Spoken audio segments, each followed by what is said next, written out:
Halo, selamat siang semuanya. Kita ke pertemuan hari ini, ya pertemuan di tanggal 16 Maret ya, tahun 2026, yang kalian semuanya sedang berada di rumah masing-masing. Kita kali ini setelah mempelajari statistik ya di awal pertemuan, bagaimana statistik itu kalian eh, mengambil data, ya, mengolah data, mempresentasikan data, sampai pada menginterpretasikan ya, data itu apa sebenarnya. Kemarin kita sempat bahas penyebaran data, kali ini ya, ukuran penyebaran datanya seperti apa. Ya, kita sempat bahas kemarin sampai pada kuartil, persentil, baik dalam data tunggal maupun data kelompok. Sehingga jika kamu memiliki data dengan interval tertentu, kamu gunakan data kelompok atau tunggal, tergantung dari eh, kebutuhan pengolahan datamu itu seperti apa. Karena banyak ya kemarin itu eh, kita banyak membahas ya, dan relevansinya di tambang, ya, baik fenomena-fenomena geologi, sehingga data-data itu bukan saja menjelaskan hanya nilai atau angka, tapi dia juga bisa menjelaskan esensi daripada nilai itu terhadap kondisi geologi di lapangan maupun aktual di tambang kamu. Nah, hari ini kita akan membahas kurang lebih 1, 2, 3, 4, 5, 6, 7, 8, 9 poin penting. Ya, di mana goals-nya hari ini ya, ada range, ya, deviasi rata-rata, variance, standar deviasi. Nah, ada juga namanya ukuran penyebaran relatif. Ada teorema Chebyshev, ilmuwan statistik dari Rusia, itu akan kita bahas bagaimana teorema yang digunakan. Ukuran penyebaran lainnya, kemudian skewness atau penggunaan pada Microsoft Excel. Tapi hari ini kemungkinan kita cukup sampai di Chebyshev saja. Ya, sehingga tiga poin terakhir nanti saya berikan tugas untuk atau kuis di pertemuan ke depan, yang minggu depan, sehingga kita akan fokus pada uh, nya sama pemanfaatan Microsoft Excel-nya. Ada banyak sekali ya penggunaan software statistik. Nah, pertama, ukuran penyebaran data. Nah, apa itu penyebaran data? Banyak literatur yang mengatakan bahwa ya, ukuran penyebaran data itu ya, bagaimana ukuran menyatakan seberapa jauh nilai-nilai uh, atau data ya, dari pusatnya, atau ukurannya menyatakan seberapa banyak nilai-nilai kita yang kita dapatkan berbeda dengan nilai atau nilai pusat daripada data atau mediannya itu atau rata-ratanya. Nah, dengan adanya ukuran ini ya, kita bisa menggambarkan sekumpulan data kita menjadi lebih jelas ya. Kita bisa menggambarkan penyebarannya seperti apa, apakah dia semakin menyebarnya semakin besar atau semakin kecil. Nah, kita harus bisa, istilahnya kalau bisa translate ya data itu sehingga mudah dipahami, sehingga pas diskusi semua orang yang berdiskusi dengan kamu belum tentu orang itu dari lingkup pertambangan juga.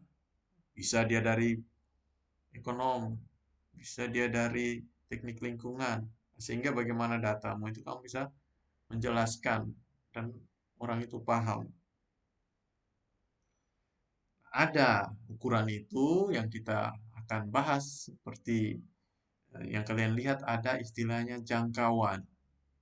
Jangkauan itu ya ada persamaan, ya saya munculkan persamaan bagaimana beda antara data ya terbesar dan data yang terkecil. Jadi ada data tunggal dan data kelompok sekali lagi. Ya, misalnya di sini saya berikan data tunggal di mana ada datamu sejumlah XN ya sampai ke datum kesekian, ya, dari 1, X2, X3, X4, sampai Xn. Nah, jadi jangkauan yang kamu cari, ya, itu seberapa jauh, seberapa besar, atau seberapa nilai n-nya, kurang sama yang x1-nya, ya, yang pertama.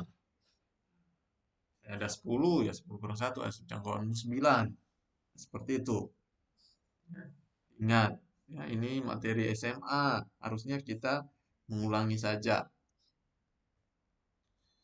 Nah, contoh, ya, saya berikan contoh, ada nilai yang menggambarkan tinggi rendah daripada negara maju, misalnya negara industri, di negara ASEAN, di Indonesia masuk nilai yang mana kita terendah sama tertinggi.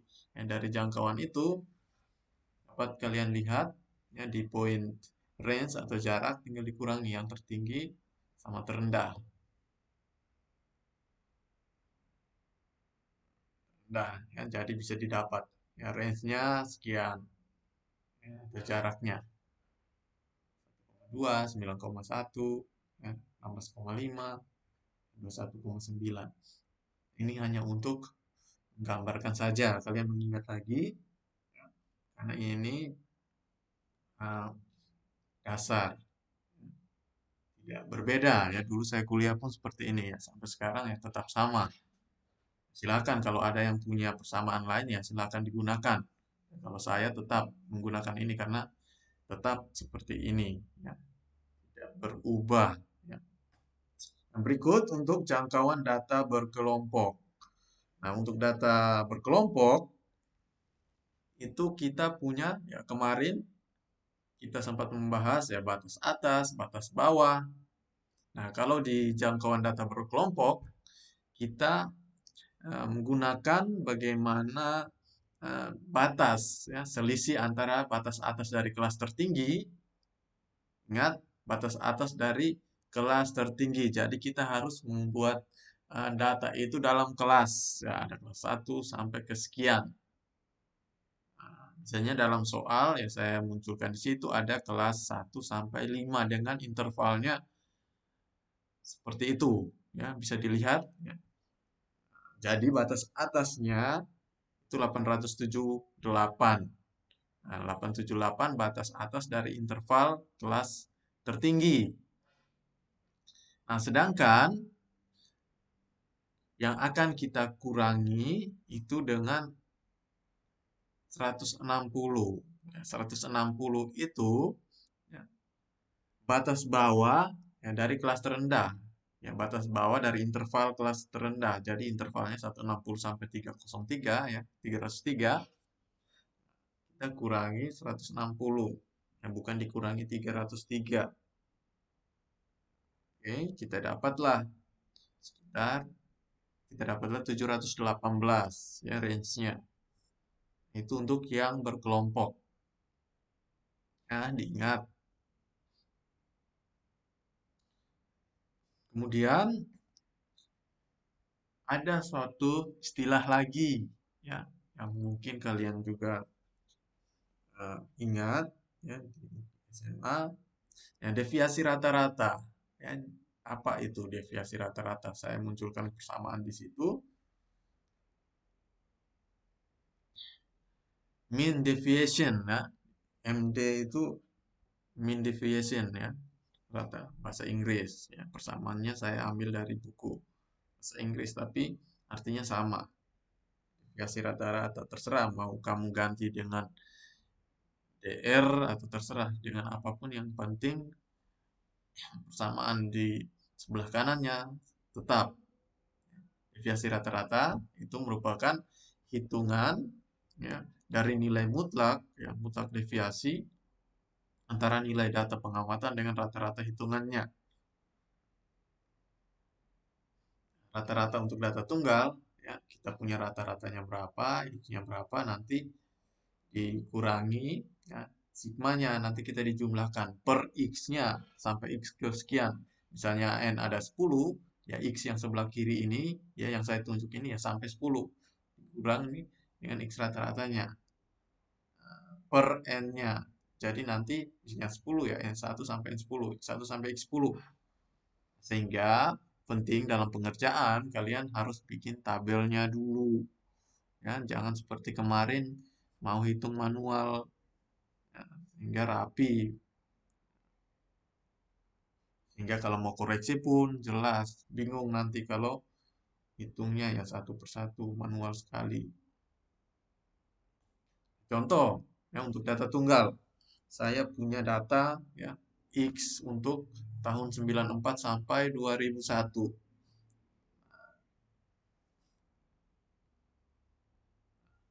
Sehingga kita punya X-nya ada 7,5, 8,2 di tahun 95 sampai 2001 ada 3,2 ya, di tabel ini.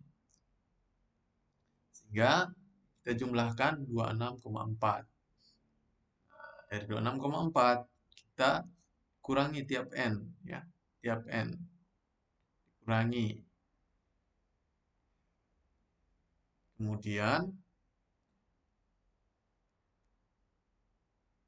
dapatlah ya 4,2 ya, 4,9.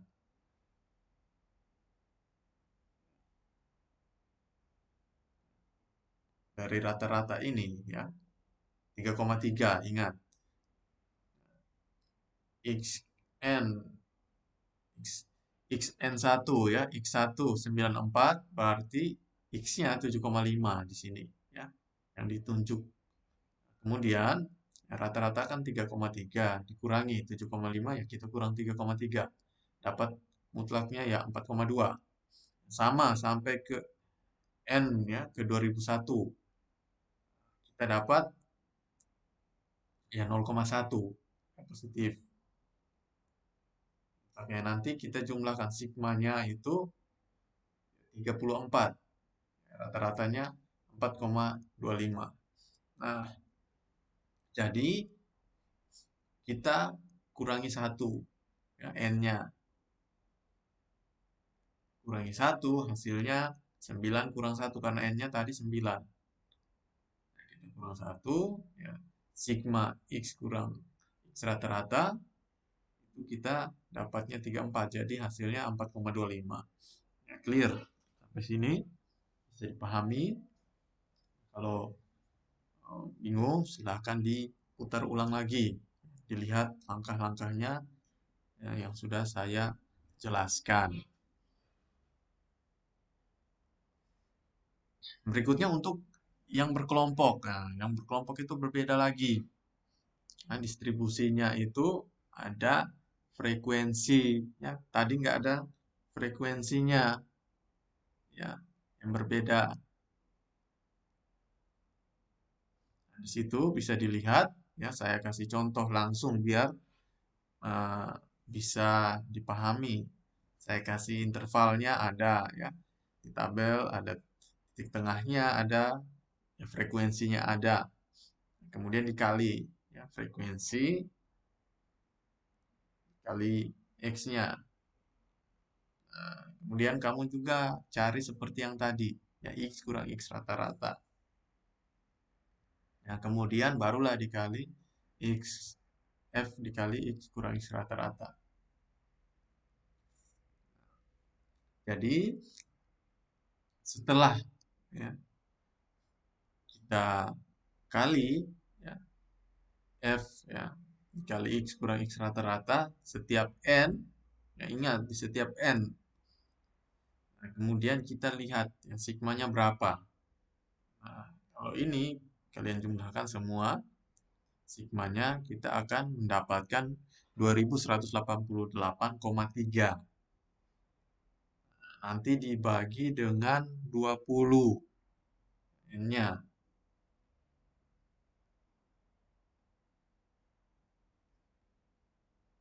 Oke.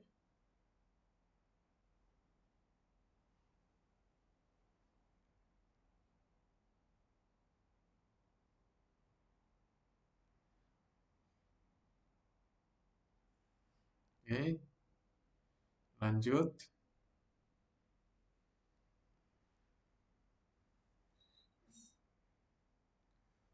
Ya, silahkan dilihat ini yang untuk tunggal, ini yang untuk kelompok.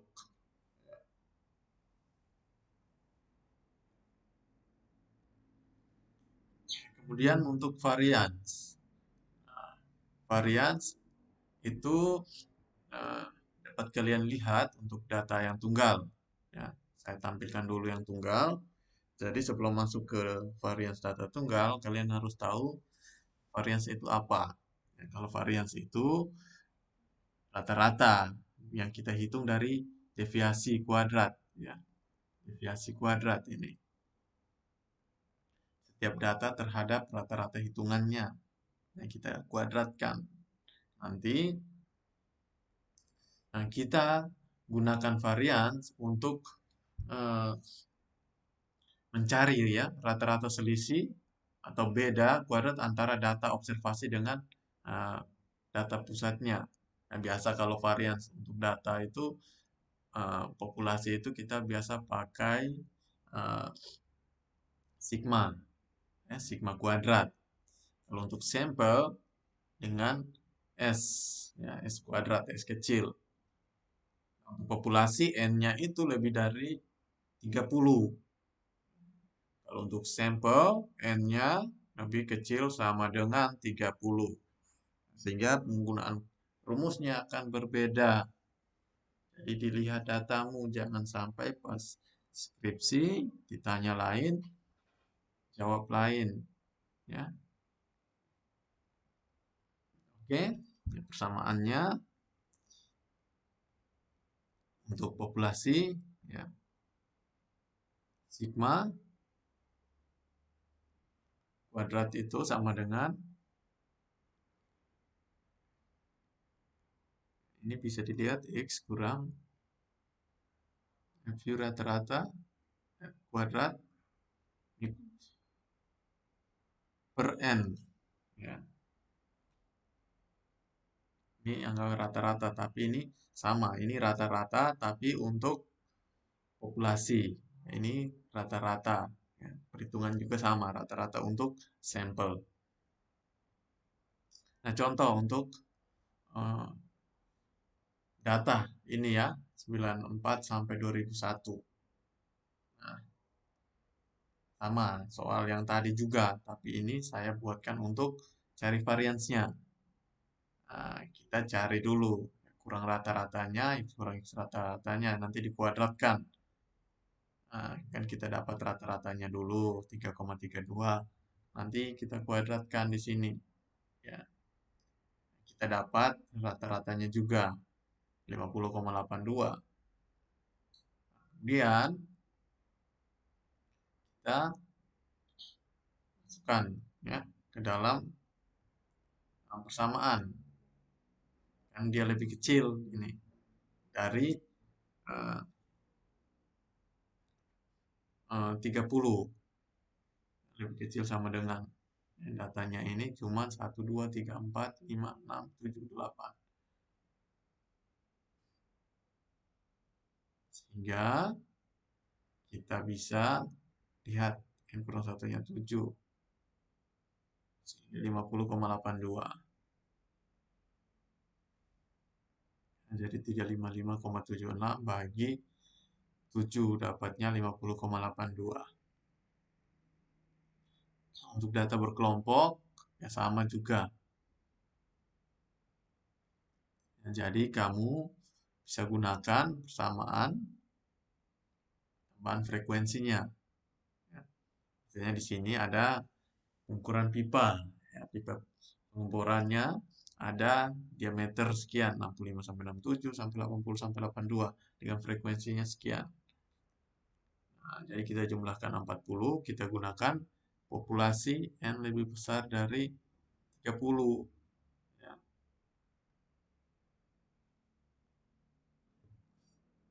Kemudian, ya, karena lebih besar dari 30 ini. Ya, 30. Dia lebih besar dari 30 kan 40. Ya, yang ada di sini kan 40 jumlahnya. Lihat frekuensinya. Nah, sehingga kita dapat 2.937 bagi 40. Sehingga rata-ratanya kita dapat 73,425. Oke, tapi kita buat dulu tabelnya ini. Ya. X dikali sama F-nya. Kemudian dijumlahkan dan dibagi dengan jumlah frekuensinya 40 atau N-nya. Sehingga lanjut kita membuat tabel untuk menghitung variansnya. Ya, tabelnya ini. Ya. Kita dapat frekuensi dikali X kurang rata-rata di pangkat 2. Untuk setiap N. Untuk setiap N kita cari satu persatu. Sudah dapat F. Ya. Kita dapat X kurang X rata-rata. Kita kuadratkan. Kemudian dikali sama F. Kalau dibuat tabel seperti ini kan bagus. Ya. Kita bisa tahu langkah-langkahnya lebih teratur. Nah, kemudian kita jumlahkan totalnya yang dapat 467.790. Nah, kita bagi ya. Kita bagi dengan 40. Dapatlah 11,694. Oke. Kemudian standar deviasi. Nah, standar deviasi itu kalau gampangnya ya kamu sudah dapat varians, ya kamu tinggal di akar ya variansnya ya. Akar dari varians itu aja. Itu udah selesai. Setelah kamu pakai persamaan yang tadi, tinggal kamu akar varians saja udah selesai itu. Standar deviasi.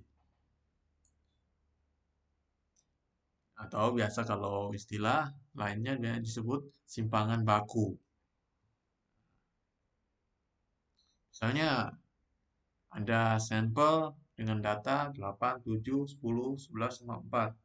Bagaimana hitung simpangan bakunya? Kita buat dulu tabel ya seperti ini. Isinya kita urut 8, ada 7, ada 10, ada 11, 4. Ya. Kemudian ya, rata-ratanya berapa? Kalau ini kalian hitung rata-ratanya itu 8. Ya. Jumlah kita rata-rata 8 sehingga yang awal N1 0. Memang karena yang dikurang 8 ya 0. Dan min 1, 2, 3 sama min 4. Jadi sigmanya juga 0 ini. Nah, karena ini 0, min 1, min 1 sama min 4 ya min 5, 2 tambah 3 ya 5, tetap 0. Nah, kemudian kita kuadratkan. Jadi sigma ya, yang sudah dikuadratkan hasilnya 30. Bukan kamu kuadratkan yang 0. Nah, kalau kamu kuadratkan 0 ya enggak. Hasilnya berbeda. Sehingga dikuadratkan langsung dari tabelnya ini dulu. 1 kuadrat, 2 kuadrat, 3 kuadrat, min 4 kuadrat. Seperti itu. Sehingga kita bisa dapat akar daripada 30 bagi 4 ya, sama dengan 2,73.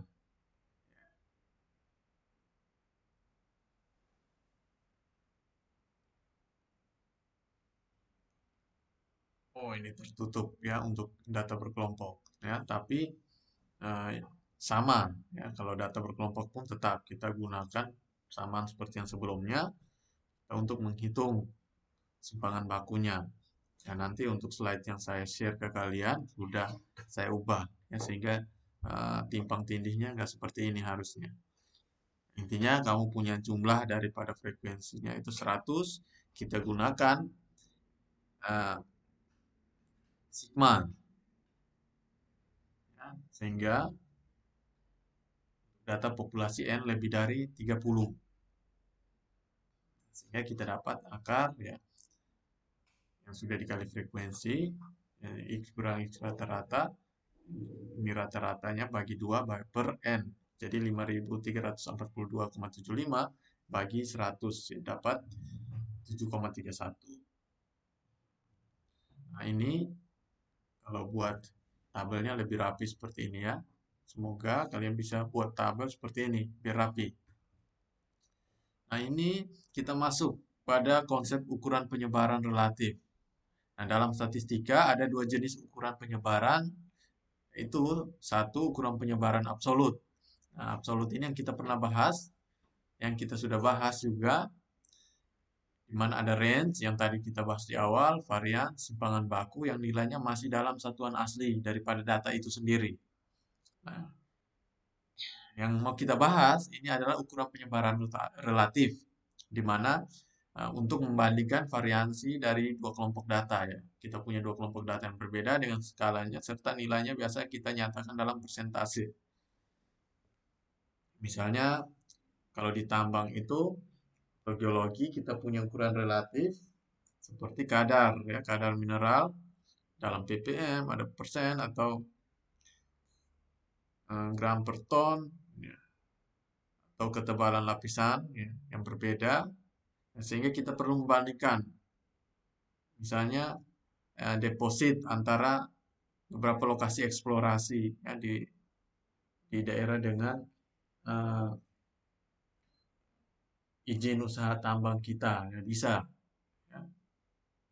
Nanti kita melihat ukuran penyebaran relatifnya seperti apa. Ada di situ namanya koefisien jangkauan.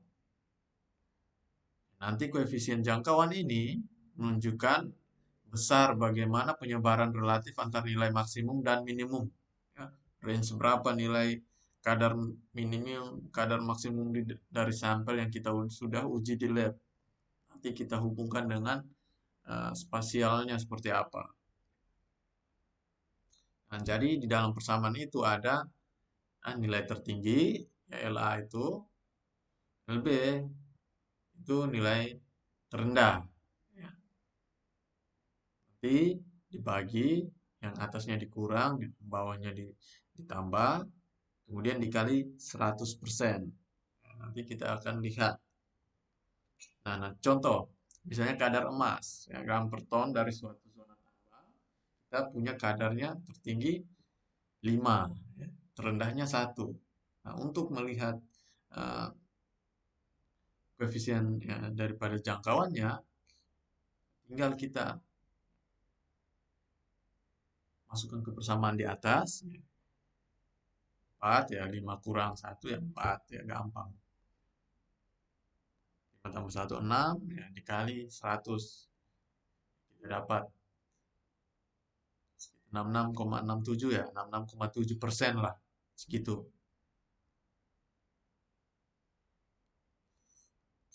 Nah, kemudian koefisien deviasi rata-rata. Nah, koefisien deviasi rata-rata ini biasa kita gunakan untuk menunjukkan berapa persen penyimpangan rata-rata terhadap nilai tengah. Jadi deviasi rata-rata atau mean deviation dibagi dengan X, ya X rata-rata data. Dikali 100%. Nah, kalau dalam eksplorasi mineral, misalnya koefisien deviasi rata-rata atau koefisien mean deviation kecil, nah itu kita bisa simpulkan secara kasar. Ini kan biasa perhitungan kasar. Nah, depositnya relatif ya seragam. Ya, kalau deviasi uh, mean ya, koefisien mean deviationnya besar, ya, kita bisa lihat oh kadarnya itu mungkin relatif uh, sangat variatif ya, sehingga perlu pendetailan di mana ya kita bisa lihat ya fokus fokus fokus eksplorasinya kita bisa arahkan kemana yang bisa sekali dalam eksplorasi mineral. Nah, misalnya di sini hasil dari analisis kadar tembaga ya, itu ada 2,5% dan deviasinya rata-rata 0,5%. Nah, kita cari koefisien deviasi rata-rata sekitar 20%. Nah, kalau 20% di sini ya relatif hampir menuju ke seragam ya. Nah, nanti bisa dicari artikel-artikel yang banyak yang terkait penggunaan koefisien deviasi rata-rata atau perhitungan statistik dalam menganalisis persebaran misalnya eksplorasi mineral atau dalam bidang tambang yang bisa dicari. Kemudian koefisien standar deviasi. Nah, koefisien standar deviasi kadang coefficient of variation ya, istilahnya di situ tergantung kamu dapat yang mana istilahnya di dalam buku yang mana ya, dia pakai istilah yang mana tapi sama.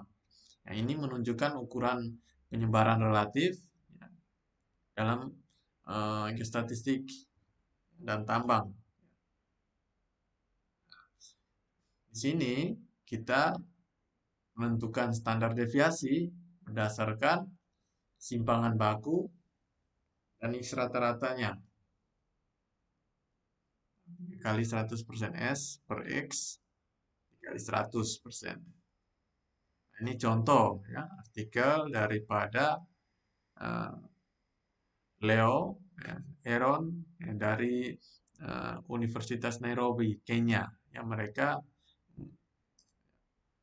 melakukan studi ya, ini dalam artikel mereka ini dalam bahasa Prancis dan bahasa Inggris. Ya, jadi mereka menggunakan studi pemodelan geostatistik, ya, depositnya Fe, ya, mereka mencari ya, nilai tadi standar deviasi CV atau CV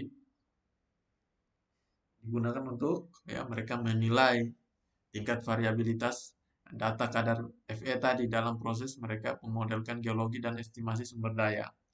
Nah, jadi CV yang kecil ya, mereka mengatakan bahwa variabilitasnya rendah sehingga pas mereka memodelkan ya, domain geologinya mereka menganggap lebih homogen ya, sehingga mereka estimasinya menganggapnya lebih homogen. Berbeda kalau CV-nya tinggi, kalau kamu dalam estimasi ya kamu membuatnya homogen juga, yaitu bertentangan. Nah, di mana kamu terlalu memsimplify, ya, melakukan simplifikasi sebuah model. Ternyata kenyataannya kan enggak seperti itu.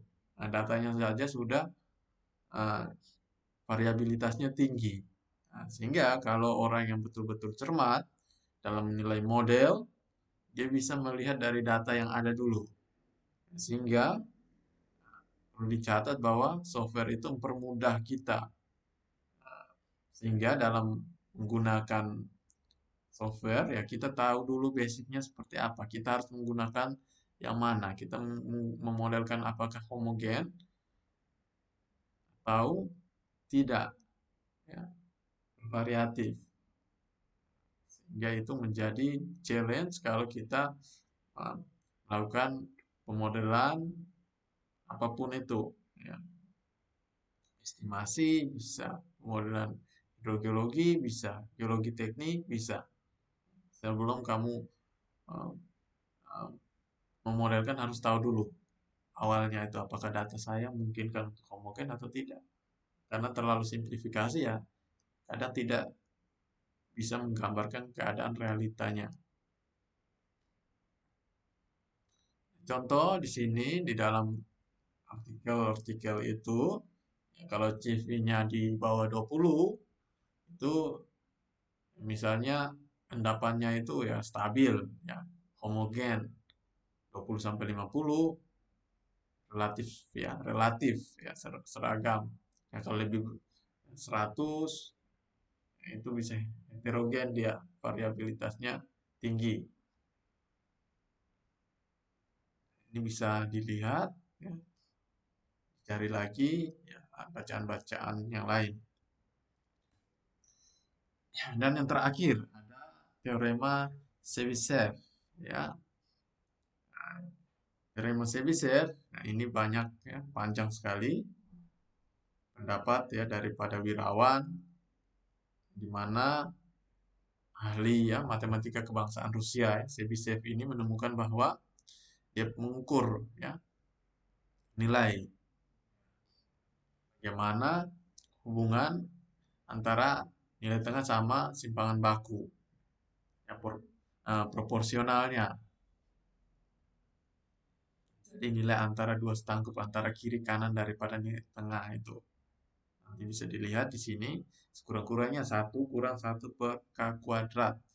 Bagian data ya, terletak dalam K simpangan baku dari nilai tengahnya. Nah, ini dapat dilihat misalnya di sini 68% dia range-nya seperti ini. Dia dibagi ya dari X 1S ya, setangkup. Nah, 95% ya di 2S. 99,7 ya dia sampai hampir 3S. Setangkup ke kiri kanan ya range-nya.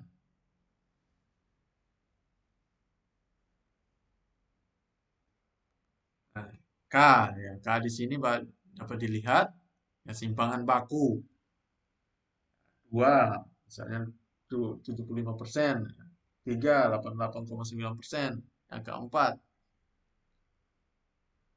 Nah, di sini misalnya kita mau cari K2, maka kita eh, lihat ya minimal 75%, ya, 1 kurang 1/2 kuadrat. Dapatnya kan 0,75, dipersenkan dapat 75% kita. Nah, kita K2, kita mau cari data kita itu di simpangan bakunya K2, berarti kita 75%. Artinya data 75 eh, persen data berada dalam simpangan baku daripada rata-rata kita. Nanti saya kasih contoh. Nah, ini contoh eh, dari artikel, dari buku, ada iklan ya.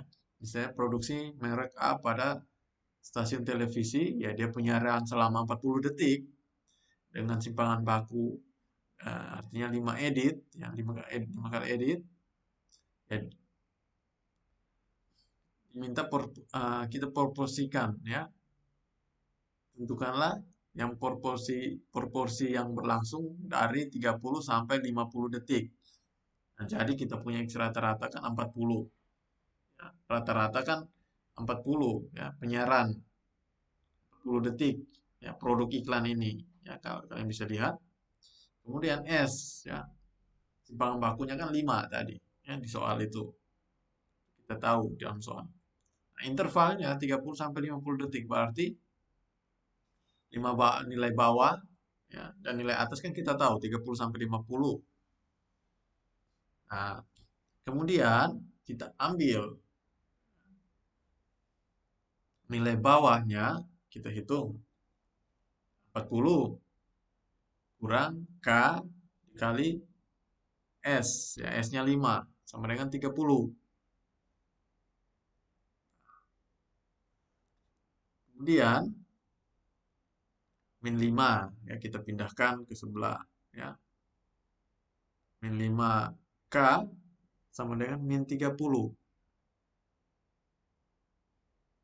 K sama dengan 2.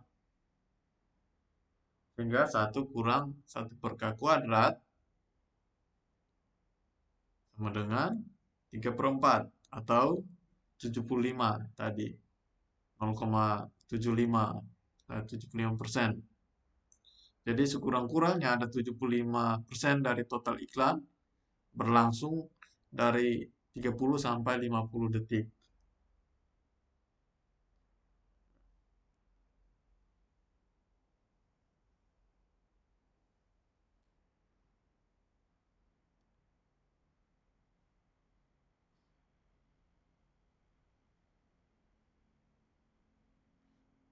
Sebenarnya ini bukan 30 ya, ini 10. Ya. Ini soalnya itu salah ketik ini sepertinya soal dari buku ini. Ya ini Nanti 10 bagi 5, 42. Min 10, nah, dibagi min 5. Dapat 75%. Jadi, kita menganalisis data ini, kita tahu, jadi 75% dari total iklan ini berlangsung dari 30 sampai 50 detik. Nah, sekarang bagaimana di contoh yang relevan di tambang itu? Data tembaga suatu deposit, nah, rata-ratanya 2,5%. Dan nilai simpangan bakunya 0,4%. Nah, kita mau cari uh, interval, ya. Intervalnya seperti tadi, kita hitung 2,5 nilai rata-ratanya dikurang 2, ya, K-nya dikali simpangan bakunya. Nah, hasilnya 1,7. Kemudian yang ditambah, ya, yang atas, ya, berarti kita punya data 1,7 sampai 3,3%, artinya minimal 70% kadar tembaga kita itu berada di 1,7 sampai 3,3%, ya, 75. Karena kita menggunakan K-nya 2. Karena kita hanya misalnya punya data ini. Jadi kita bisa kira-kira 75% kadar tembaga kita itu berada di range berapa. Ini untuk contoh analisis kadar emas di beberapa interval bor menghasilkan data. Ada 10 data, N-nya 10. Nah, nanti kita lihat rata-ratanya. Ada 3,6, ya, gram per ton. Simpangan baku. Kita hitung.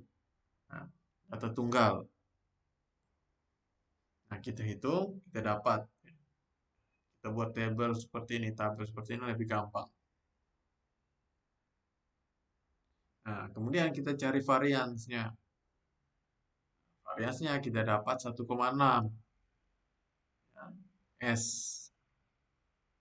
Ingat, pakai S. Ya. Kemudian, kita cari. Kita di akar saja variansnya ini. Dapat 1,26 hasil dari akar varians untuk dapat simpangan bakunya. Oke, kita sudah ada simpangan baku sekarang. Nah, jadi kita ingin cari minimal 75% data kita berada dalam simpangan baku dari rata-rata. Ya. Jadi 1 kurang tadi 1 per 2 per 2 kuadrat, ya, jadi 0,75. Jadi kita sudah bisa cari intervalnya dengan K-nya 2, ya, 3,6, ya. 3,6 dapat dari mana? Ingat, kembali 3,6 kita dapat dari rata-rata tadi, ya. 3,6 bahagi 10. Oke. Kemudian kurang 2 dapat dari mana? Dari K, ya. Karena 75% kita ingin tahu. Data misalnya terserah kalau dalam soal diminta dia ingin tahu 50% saja, ya. Kamu gunakan K yang untuk 50% saja.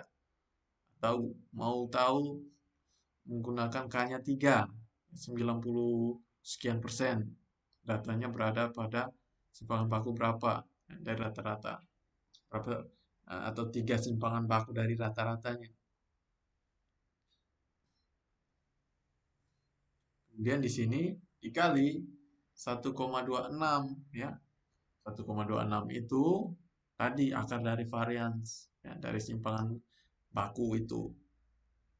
Nah, kalau dikurang kita mendapat interval yang bawah, ya. Kalau dijumlahkan dulu kita dapat interval yang atas, kira-kira maksimal kadar yang kita dapatkan itu berapa dari, anggap saja kita kasih 75% lah.